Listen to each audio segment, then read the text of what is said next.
For Dr. Noushin Hart, a radiation oncologist, the moment when her psychiatrist looked her in the eye and said, "I have nothing else to offer you," was a moment of hopelessness, but it became the beginning of true healing. Welcome to the One Thing podcast. I'm your host, Dr. Adam Rindy. Today, we're exploring what happens when antidepressants stop working and why the real solution might be hiding in your body, not your brain chemistry.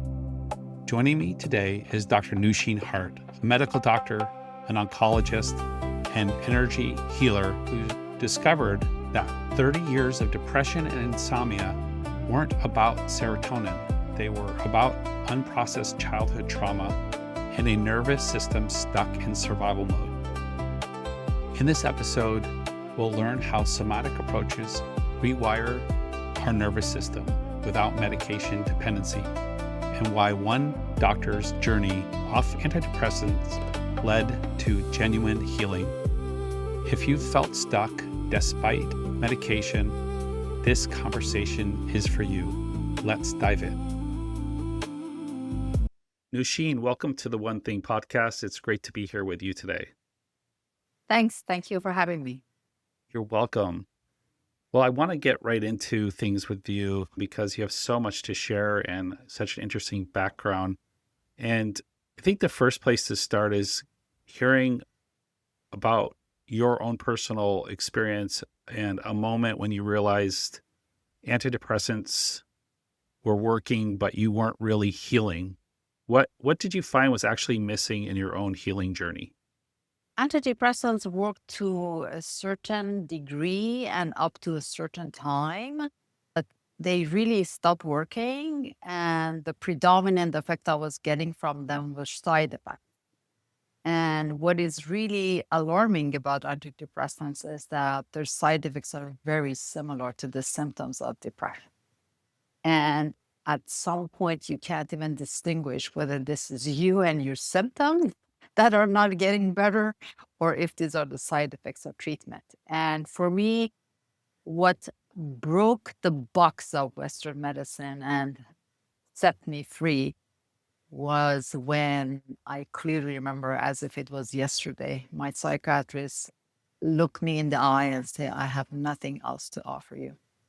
And I came out of the office and sat on a bench outside of his office, and I couldn't drive home because I couldn't digest what that meant. Even though occasionally I had said that to my cancer patients with, stage 4 or, but that was the first time somebody else was telling me that had a completely different meaning. Yeah, that feeling of hearing that message is well, I'm not going to describe it because we've all had, we've been in that position before. What was it like for you to hear that? And, personally, what did that feel like, or what did it trigger in you?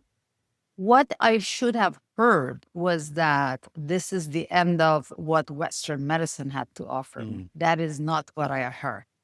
I heard this is the end of me. There's nothing else for me. And I'm like, I can't live like this. So what am I going to do? So my mind started thinking about how am I going to end my life? That was my conclusion. But now when I'm looking back, I say, okay, he was telling me about the limitations of what he could do. But that didn't mean that there was no other options for me. But it was devastating. It was absolute. Yeah. And at that point, did you have a void of ideas, or did you have some sparks of where you were going to go next, or what was the process between that moment and eventually emerging with some ideas of what might be good avenues for you?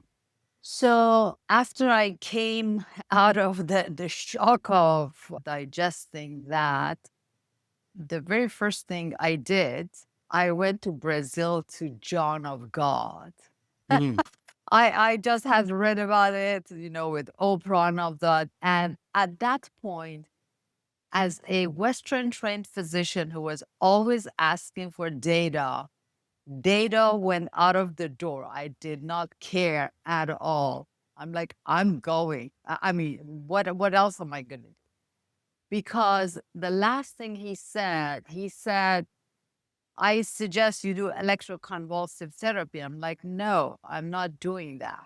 Because as a physician, one of the major side effects of electroconvulsive therapy, beside the fact that it's gruesome, I had watched it done to other people, is that you can lose memory. I could lose my skills. I'm like, nope, I'm not doing that. Hmm. And at that point, going to Brazil to John of God sounded a whole lot better than electroconvulsive therapy. Well, nothing happened when I came from John of God, but that opened me to trying any other modality. And believe me, I can write 4 pages of all modalities I tried, which did not work. But in the meantime, I also tried plant medicine. Later on, transcranial magnetic stimulation came up, which I tried, which didn't help. And I don't want to give this suggestion to your audience that these things don't work for anything. I'm one of the advocates of plant medicine. I think many of these modalities work. They just did not work for me. And I think that it's good to have many tools in the box because some of them work for some people, some of them don't. Mm. So the fact that I came out of that box of, oh, I need data, led me to these 2 modalities that I believe they saved my life. And those are the ones that I offered. Great. And definitely want to get into that. So when you, just to back up, it seems like for you, antidepressants gave you symptoms that were similar to the symptoms that you came in with, so presenting symptoms.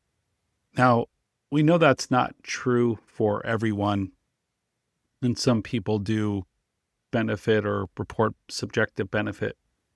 So where do you land with that in your own experience? Because, being someone who's an objective thinker, rational thinker, trained as a Western physician, I'm sure your training interjects with your own personal experience. Where do you land when you're just thinking about antidepressants in general as a modality? I'm not a psychiatrist, right? But as a person who have tried them, I think they're really good tools for short term and acute phases of disease. Generally speaking, Western medicine is really good in acute phases of disease. It's not good for chronic illnesses, Yeah. and it acknowledges itself. I was started on anti-9, okay, on a very small dose because I generally am very sensitive to medication. And like a quarter of what is standard of dose was helping me. And my psychiatrist was, this is not even, this is a quarter of the dose. I'm like, it's working. I don't need more. But I was on antidepressants until 2021. That's a very, very long time to be on antidepressants. And then the dose goes up because you develop tolerance.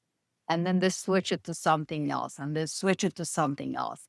By 2020, 2021, our on maximum doses of antidepressants, medication to sleep, medication for anxiety, and all of these things are working together. When I say that I was experiencing side effects, I'm talking about 2020, 21, when I'm maxed on all these medications, multiple of them, not in 1999 when they put me on a small dose. So I generally believe that we have to be very prudent as who gets antidepressants. I don't think a family practitioners, when the patient goes and say, oh, I have been sad recently. Oh, here it is, Prozac. I don't think that's a good practice. I think we have to use them very wisely for acute phases and not put patients on very long chronic usage of these medications. Okay.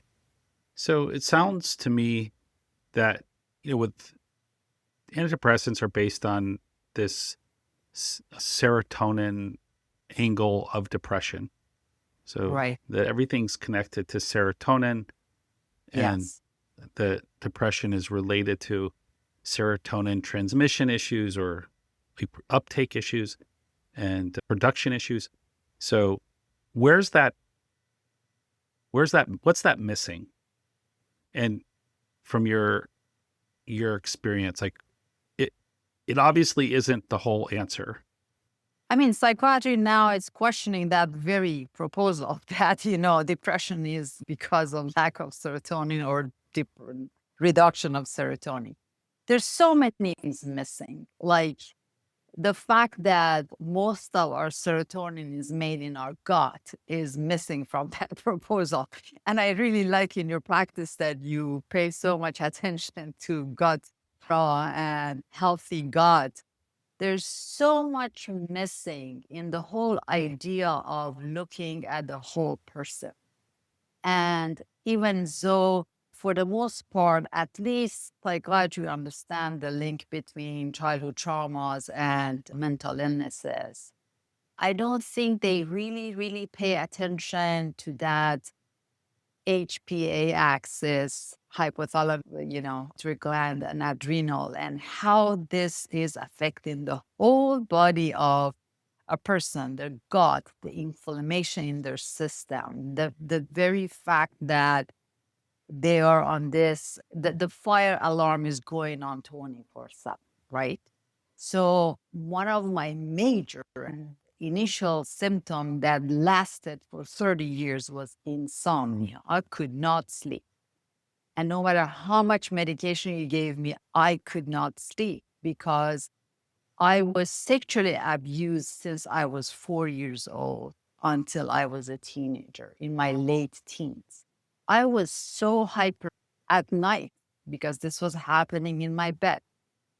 I was always telling myself that I sleep with one eye open. And it was really true that I was like, the moment I would go into bed, all of the fire alarms are going on. So that by itself, understanding that I am in this state of feeling completely unsafe 24/7. And no matter how much medication you gave me, it's not going to get me out of that state. Okay, so that is a very significant part of your story because it sounds like, this is going back years and years to childhood related trauma. So, did it take you a while to put that connection together as far as your long-standing depression that was treated to sort of the childhood trauma? Was that something that was remembered or learned or acknowledged from the beginning, or was it something you discovered in a process of therapy or other practices? So I'm originally from Iran. And like many other cultures, you don't talk about these things, right? So I came to United States in 1994. And a year later, when I was doing my internship in Philadelphia, that is why my insomnia started, which I thought is because I was on call all the time. And I'm sure that played a role. And I thought, okay, I'll go to a psychiatrist. They gave me a pill and I'll be fixed, like the Western medicine doctor. Instead, the psychiatrist put a questionnaire in front of me. And one of the questions was whether I have been sexually abused. So at age 35, for the first time, I was acknowledging that to another human being. And when she said that you'll at least need a minimum of 7 years of therapy, I thought she was crazy. I'm like, why? I'm fine. I just can't sleep. So the connection was made there. She made the connection that no, insomnia has something to do with your childhood trauma. However, that 7 years of therapy turned into 30 years, and I only got worse. And I use this analogy that Dr. Gabor Mate beautifully says that trauma is not what happened to you, it's how you responded to it, right? So if two people are in a car and there's a car accident, one comes out of the car accident just as a memory. Next day they drive, they have no problem. The other person comes out of it for 2 years, they cannot drive, they need therapy. That's the trauma. That's the response is very different. analogy of trauma, if I put my hand as a child on a hot stove and burn my hand, I naturally don't want to get close to that because every time I feel that I'm going to be burned.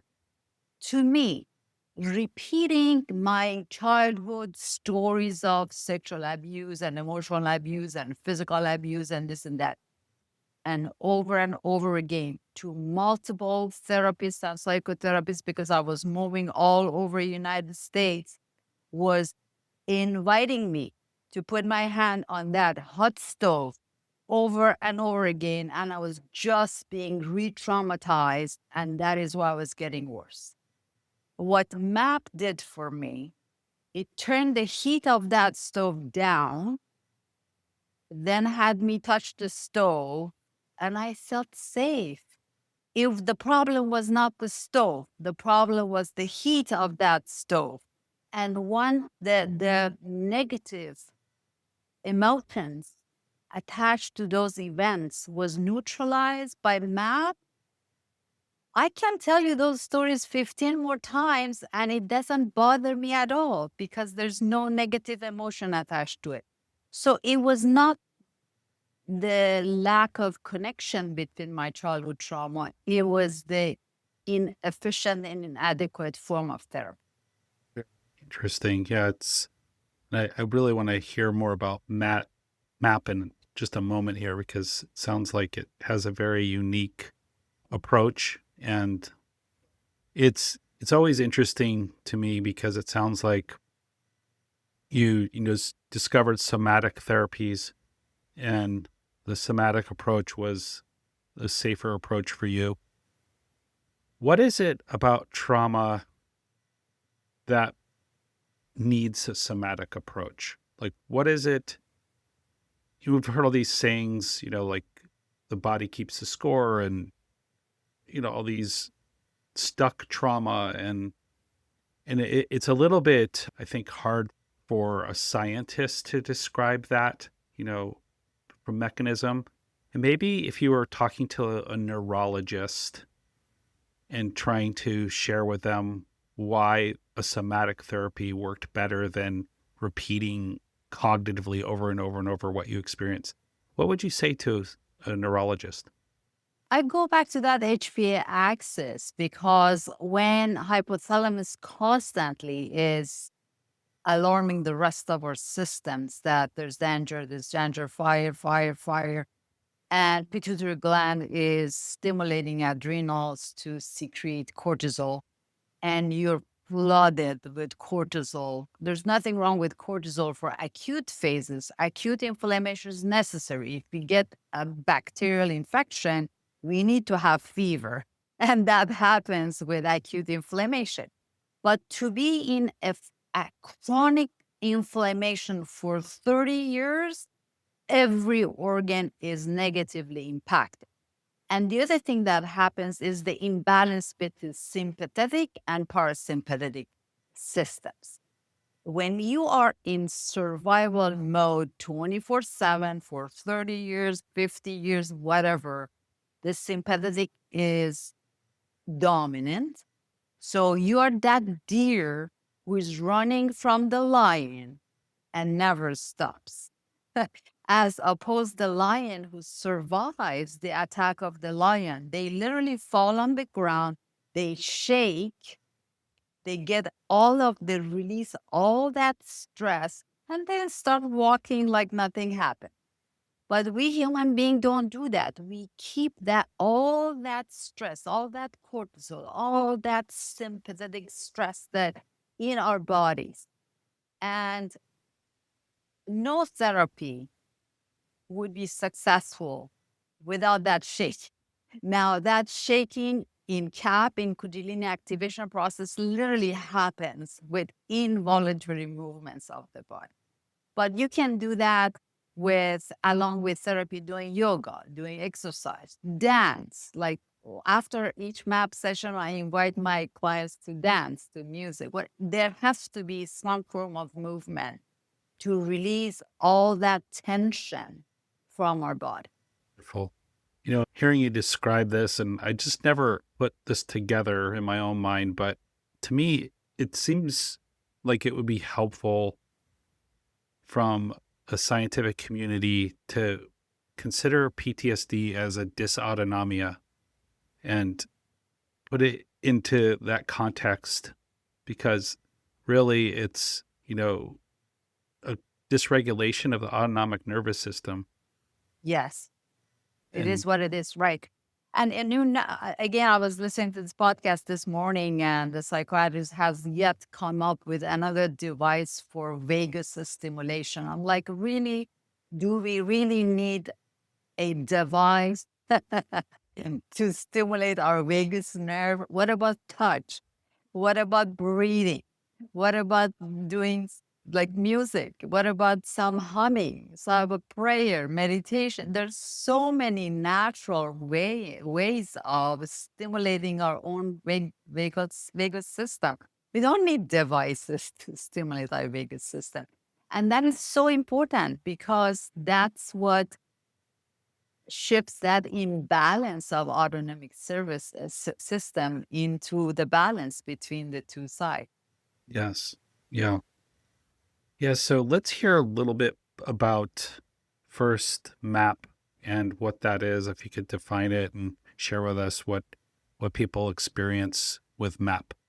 So, Make Anything Possible on MAP is a modality that has many beautiful features. One is that there is no requirement for sharing any story, which I love.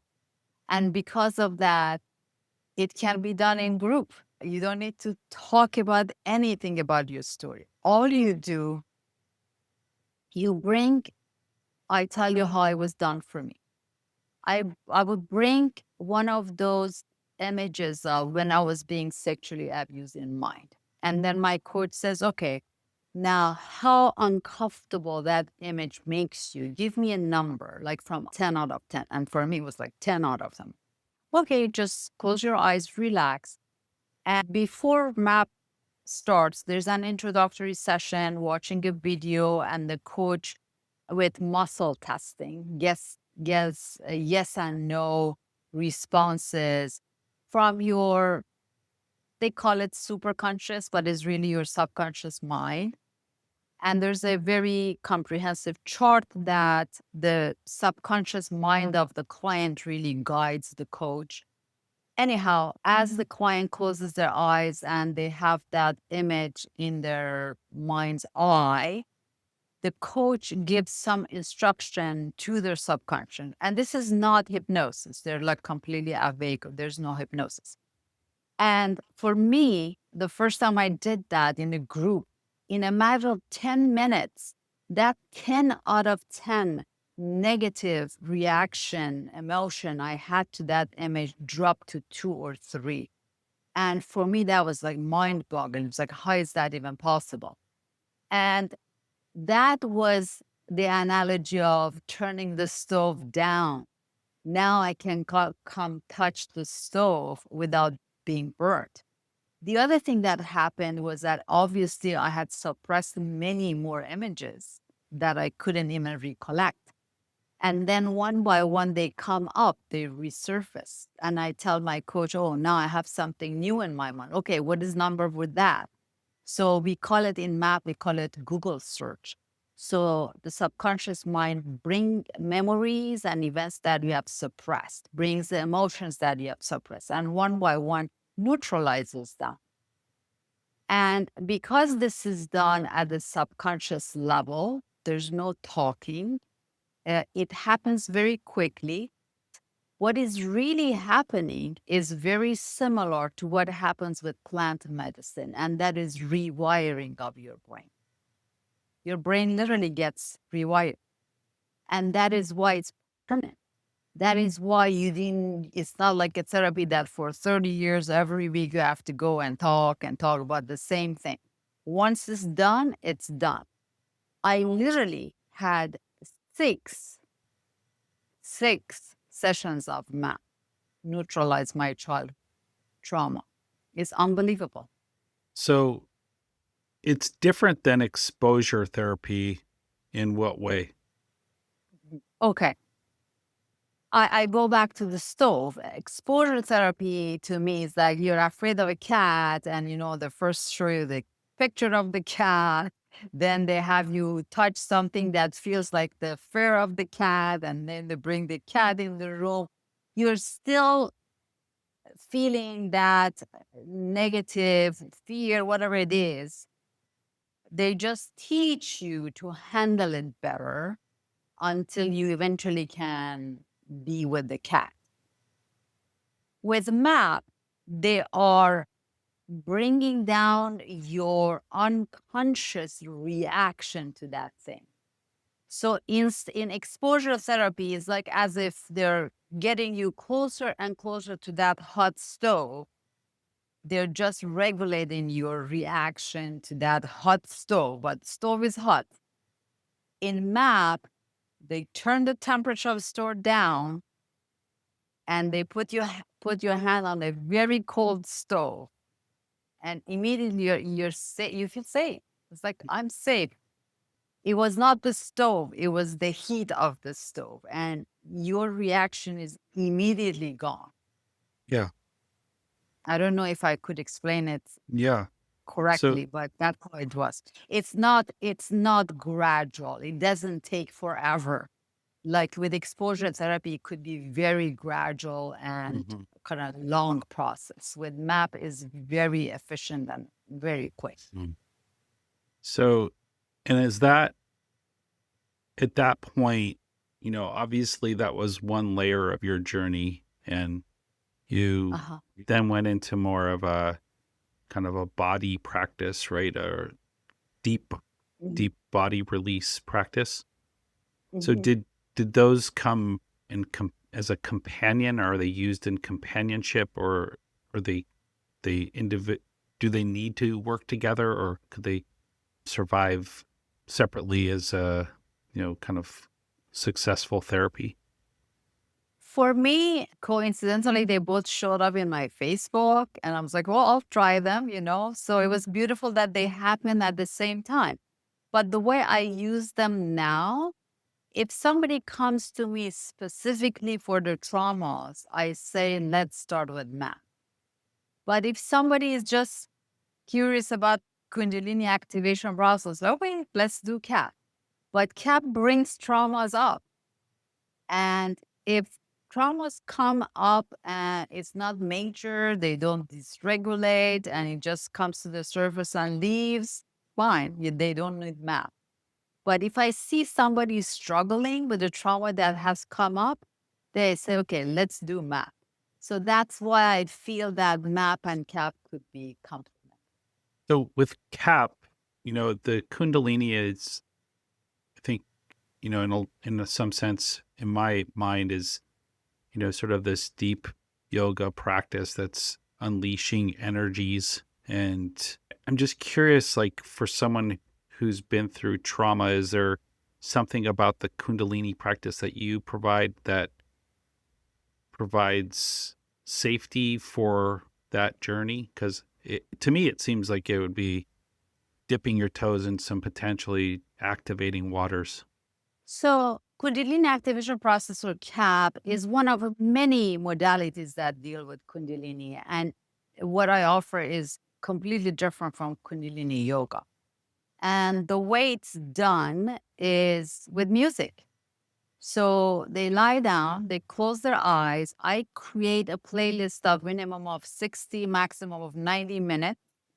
And as I play music, because I have received activation for 5 or 6 years and I'm offering it as a facility for a couple of years, as I get activated, I transmit that activation to the client.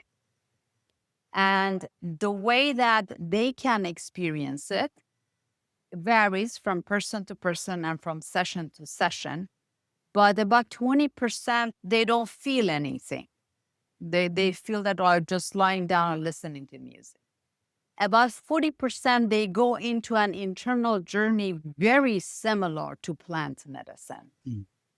And about 40% have very external manifestation of what they're experiencing, which is very somatic, very somatic. A lot of involuntary movement. But regardless of which version of experience they have, what is happening is that the secretion of DMT is increasing. So that's why we say do not use plant medicine and CAP in proximity of each other. At least put like at least a couple of weeks of distance between the two. Otherwise, you can have side effects.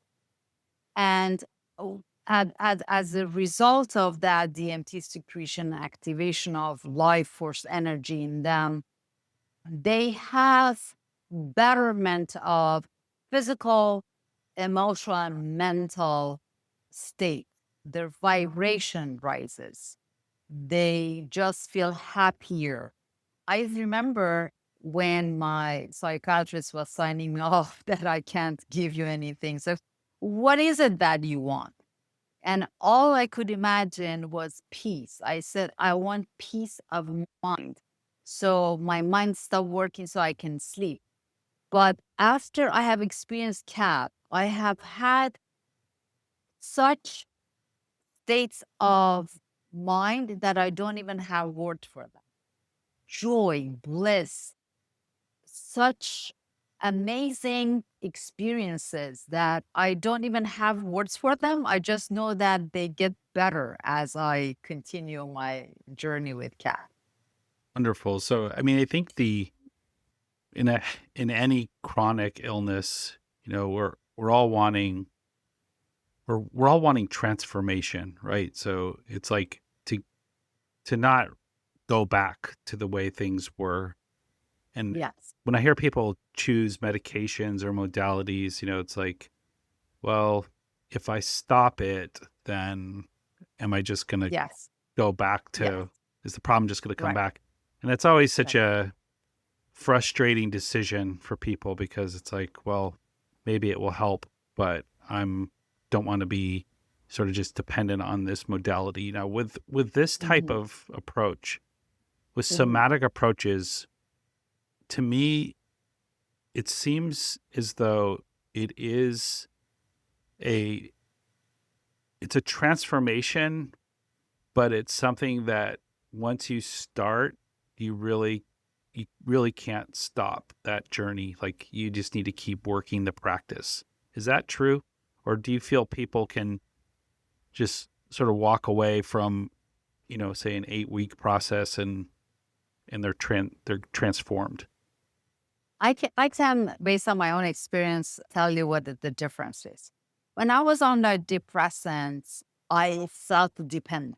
I was always afraid when my doctor was out of town or I was traveling. Oh, what if I run out of medication? Because I was literally dependent. When I came off those medications, it took me months to gradually taper off. Withdrawal from benzos is life threatening. This was really, I felt dependent and I really disliked being dependent on anything. With CAP, I don't feel dependent. I want to do it. And when people ask me, so how many of these sessions do I need to do? I said, just go intuitively. Feel like if you want to do it, do it. If you don't feel like doing it, don't do it. But for me, I call it spiritual hygiene. It's like if somebody asks me, it's like, when do I stop brushing my teeth? I'm like, never. Mhm. For me, it's like I just want to maintain this state and I enjoy doing it. But do I tell everybody, oh, you have to do it once a week, every week, don't stop? No, I don't tell them. I say, just do it whenever you feel like doing it. Mhm. Yeah, that's that's really helpful. I mean, I look at also when you've planted a new garden, right? Mhm. And let's say the old garden was not very successful. It was growing, you know, unhealthy produce and or maybe wasn't growing any produce. And then you figure out like how to do it, how to be build a Mhm. healthy garden with soil and the right plants and the right environment, the right ecosystem, and then it flourishes. You know, you do have you have to keep working that Mhm. life, you know. Yes. And Yeah, I think I enjoy it's doing it. rewarding though. Yeah, it's just like going to gym. I love going to gym every day. I go to gyms. Like I don't want to. I'm not addicted to it. I'm not dependent. I just enjoy it because when I come back, I feel better. So I just do it. It has become a part of my life. But do I tell everybody go to gym every day? No. I like if you don't feel like it, don't go. Do what works for you. It works for Yeah. me. Yeah. So, and the reason I'm bringing this up is because, I mean, I think in the plant medicine community and Oh yeah. energy medicine community, there's just this notion of going off to this, expensive retreat and having this amazing experience. And then if there's no follow up, then sometimes people feel lost and they don't, they start to have old feelings come up and can be very confusing. So I'm just always curious about, you know, that the ongoing, once you've stepped into these waters, the ongoing maintenance. Yeah, we don't want to make anything. Whether I mean, one of the things that the moment I notice a client of mine is showing any sign of that, I just stop it. I don't want any dependency on me. I don't want any dependency on MAP. I don't want any dependency on CAP. I am all about empowering the person, saying that you have the power yourself. You just have to learn how to use your internal power. I teach you the tools. Like MAP has something called MAP on the go that I teach them after a few sessions. I say, you can do MAP on yourself. I don't want anybody to 30 years come do MAP or CAP. I don't. That's not the healthy way to do. I don't want anybody. And unfortunately, even in plant medicine, people I went did plant medicine in 2020, some of them have been back like 50 times. I'm just like, That's not the healthy way of using plant medicine either." Wonderful. Yeah. So I really hear that, you're helping people get across this bridge, and then you're empowering them to have the Mhm. tools so that they can help themselves. And Absolutely. Mhm. it's a great way to go. So how do people work with you? What's the process? So I wear two hats, one as an oncologist and one as an energy healer. Even though I say, I have as a radiation oncologist, I have been an energy healer and I didn't know because radiation is nothing but energy. So for my oncology services, I have a website called Heart to Heart Cancer Consultants. And for my CAP and MAP and other stuff, my website is called Healing by Heart, HART, that is. And yeah, they can get a 15-minute free consultation or email me, and I'm always more than happy to guide them or help them in any way I can. Excellent. So one more quick question before I ask for some closing thoughts here. So you grew up in Iran. So are you a big fan of saffron? Absolutely. That's the best replacement for antidepressants. So you would agree. Yes. Yeah, it's been pretty amazing in my practice using Yes. saffron and for a lot of different insomnia, depression, Yes. Yes. concentration, moods. So Mhm. it's good to hear. I've Yes. been shopping for various forms of saffron to use in cooking. There's some pretty Uh-huh. fancy varieties out there. I know it's expensive. So great. Well, for our listeners, we really appreciate you giving us this walkthrough, and we're going to provide sort of an overview of different modalities for people to look at and comparing Western medicine versus somatic therapies. But just hearing about your own somatic process and your therapies that you're working with is very helpful. Is there any closing thoughts that you can give us for people, maybe someone out there who's listened to this and is still listening and is connecting to what you're saying, like anything to encourage them about how to get started or on this journey? For a long time, especially when treatments were not working, I thought that because I had childhood trauma, I was a damaged good, that nothing could change about. And that cannot be farther from the truth. If you have been traumatized, and there are almost nobody who has not been traumatized, it's just like Dr. Gabor Mate is either says like is it capital T trauma or lowercase t. So we either had a negative event trauma or we didn't receive the positive ones. If you have had some kind of trauma, you can absolutely completely heal as if it never happened. There's always hope. Never give up. And so we reach out and we try to find the best modality that works for us. At the end of the day, you are your own advocate.